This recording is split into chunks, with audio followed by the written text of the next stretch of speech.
Assalamualaikum warahmatullahi wabarakatuh. Saya Muhammad Fahmi Hashim. Saya mahasiswa Unpam semester 4 dari kelas SMJE 045. Saya di sini akan berbicara mengenai membangun kepemimpinan yang berkelanjutan dalam dunia bisnis. Jadi begini teman-teman, sebelumnya saya mengucapkan selamat datang kepada para pemimpin bisnis masa depan, para mahasiswa Universitas Pamula. Hari ini kita akan menjelajahi langkah-langkah praktis untuk membangun kepemimpinan yang kuat dan berkelanjutan dalam dunia bisnis yang dinamis. Pertama saya akan berbicara mengenai memahami esensi kepemimpinan. Nah, kepemimpinan itu bukanlah hak istimewa, teman-teman, tetapi kualitas yang dapat dikembangkan oleh siapapun di semua tingkat dan bidang. Nah, pemimpin bukan hanya mereka yang memiliki wewenang formal, tetapi setiap individu yang mengadopsi peran kepemimpinan. Nah, jadi semua individu itu berhak mempunyai sifat dalam kepemimpinan dan menjadi pemimpin. Kedua, tahapan mengembangkan kepemimpinan. Dalam mengembangkan kepemimpinan itu ada tahapan, yaitu pertama identifikasi kompetensi, dan kedua ada evaluasi, dan terakhir ada pengembangan. Di identifikasi kompetensi ini, kepemimpinan yang diperlukan itu termasuk kecerdasan emosional, integritas, dan etika. Jadi menjadi seorang pemimpin itu harus mempunyai kecerdasan emosional yang mana harus dimiliki semua pemimpin dimanapun, termasuk pemimpin bisnis perusahaan atau CEO ya teman-teman. Nah, selanjutnya evaluasi diri secara berkala untuk mengidentifikasi kekuatan dan kelemahan. Pastinya sebagai pemimpin perusahaan, kita harus sering mengevaluasi diri kita sendiri, apalagi di bidang kepemimpinan perusahaan. Nah, fungsi dari evaluasi ini adalah untuk menilai diri kita pribadi, di mana kekurangan kita, apakah yang harus ditambahkan ke depannya. Ini menjadikan sebuah cara untuk mensukseskan bisnis kita nantinya.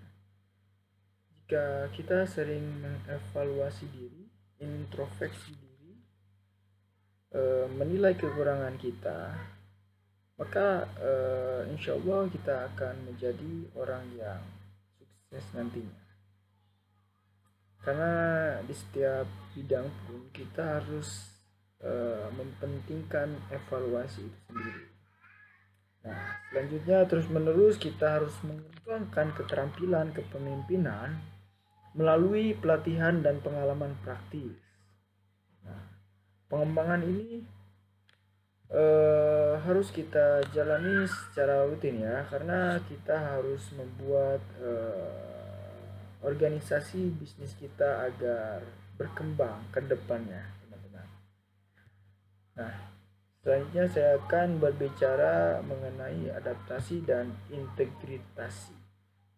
Nah, beradaptasi dengan konteks organisasi itu mengikat setiap organisasi memiliki kebutuhan dan nilai-nilai khusus. Integritasikan nilai-nilai etis dan moral sebagai pondasi utama dalam setiap keputusan dan tindakan. Nah, itu teman-teman. Selanjutnya saya akan membicarakan tentang membangun kepemimpinan yang berbasis nilai. Nah, sebagai pemimpin kita harus menjadi contoh kepemimpinan yang berbasis nilai, di mana prinsip-prinsip etis menjadi pedoman utama. Sebagai pemimpin kita harus menjadi nilai untuk bawahan, sebagai pemimpin kita harus menjadi nilai untuk semua kalangan. Jadi kita sebagai pemimpin itu harus mempunyai nilai-nilai positif, di antaranya sikap, attitude, dan lain-lain. Nah, yang penting ini adalah attitude. Walaupun sebagai pemimpin kita itu harus tetap memiliki attitude yang sangat baik, ya, memiliki sikap yang baik kepada bawahan, kepada semua struktur organisasi di perusahaan. Kita ini sebagai pemimpin harus menjadi contoh yang baik untuk bawahan kita, agar bawahan kita ini bisa menilai kita baik dan bisa dicontohnya di masa depan. Nah, selanjutnya kita itu sebagai pemimpin harus menciptakan budaya organisasi yang memegang tinggi nilai etika dan moral.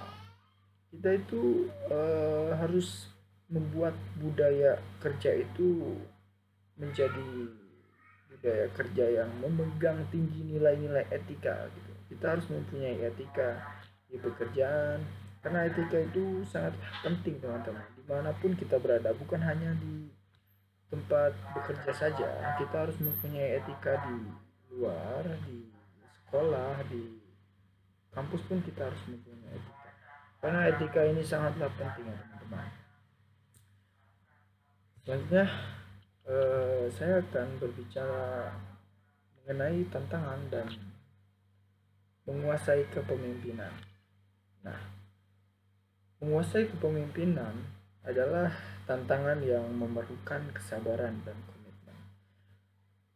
Tentu dalam menguasai kepemimpinan ini kita harus mempunyai tingkat kesabaran yang sangat tinggi teman-teman, dimana kita harus mempunyai komitmen untuk sabar menghadapi tantangan-tantangan yang akan datang di masa itu teman-teman, karena tantangan-tantangan yang sulit itu akan datang kapanpun dimanapun kita berada teman-teman.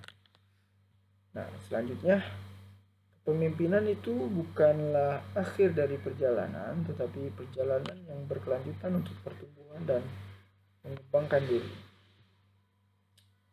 Nah, dengan berfokus pada pengembangan diri ini, integritas, etika, dan adaptasi terhadap perubahan, kita dapat bersama-sama membentuk generasi pemimpin bisnis yang tidak hanya kompeten, tetapi juga memiliki dampak positif yang mendalam pada organisasi masyarakat.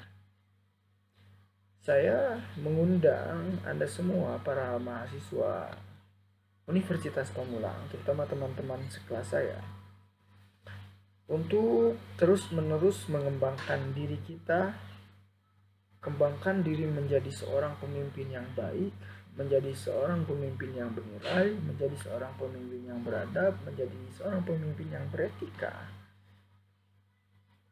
dan agar memperluas wawasan kita sebagai pemimpin. Karena kita ini sebagai pemimpin itu harus multi talent ya teman-teman, harus beretika, harus mempunyai wawasan, harus mempunyai keahlian dan skill yang mumpuni untuk menjadi pemimpin yang hebat. Nah, berbicara soal wawasan dalam bisnis itu sangatlah penting. Bukan hanya dalam bisnis saja, kita harus mempunyai wawasan di bidang apapun teman-teman. Karena menjadi seorang pemimpin itu ya tentunya harus mempunyai wawasan yang banyak teman-teman. Nah, dan menjadi pemimpin itu harus menginspirasi di setiap langkah-langkah perjalanan bisnis kita teman-teman. Ya, mari kita bersama-sama menciptakan dunia bisnis yang lebih berkelanjutan dan memberdayakan bagi semua. Kita harus menjadi pemimpin yang memberdayakan semua karyawan kita ya teman-teman. Kita harus menjadi orang yang membuka lapangan kerja yang luas bagi seluruh masyarakat Indonesia. Sekian dari saya, Muhammad Fahmi Irsyad. Mohon maaf bila ada kesalahan, mohon maaf atas kekurangannya. Jika ada kelebihan bisa diambil nilai positifnya teman-teman. Mungkin hanya ini saja yang bisa saya sampaikan. Billahi taufik wal hidayah. Assalamualaikum warahmatullahi wabarakatuh.